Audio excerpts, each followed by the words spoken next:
आज 2 जुलै 2025 रोजी बंदिस्तीची पाहणी करण्याकरता आलो तेव्हा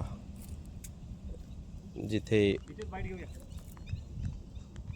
इलादीमध्ये अशा पद्धतीनं बंदिस्ती खचल्याचं दिसतंय, तिथे लाकडी वासे उभे करून नक्की खारलँड अधिकारी किंवा खारलँड विभाग किंवा ठेकेदार नक्की काय साधण्याचा प्रयत्न करत आहे हे समजून येत नाही.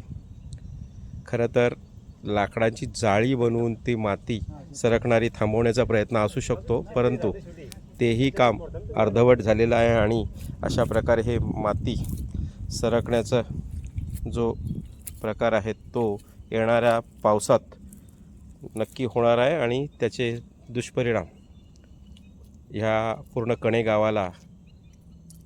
कणे इथला शेतकरी आमच्या शेतीचं यांनी सांगितल्याप्रमाणे कुठलंही आमची शेतीची देखभाल चकाऱ्या किंवा काही माती टाकली याची कुठलीही त्यांनी व्यवस्था केलेली नाही. आणि आता या बंदिस्तीची वस्तुस्थिती बघता इथे सगळे हे पोल उभे केले, त्या पोलांचा काडीचा उपयोग नाही. ही आमची एक धुळफेक केली आहे आमच्यासाठी. तर ह्याला सर्वशी जबाबदारी खारलँड खाता आहे आणि त्यांनी ही जबाबदारी पुन्हा येऊन पूर्ण घ्यायची आहे.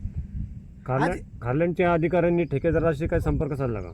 ते का आम्हाला माहिती नाही. फक्त आपण तरी पण आम्हाला सर्वसामान्य शेतकऱ्याला एवढंच माहिती आहे की ह्याला सर्वस्वी जबाबदार खारलँड खाता आहे आणि त्यांनी ही सगळी व्यवस्था करायची असते. आणि पूर्ण आज 900 एकराचा आम्हाला पूर्ण याला भुर्दंड बसणार आहे या बंदिस्तीमुळे. याला सर्वस्वी जबाबदार इथले खारलँड अधिकारी.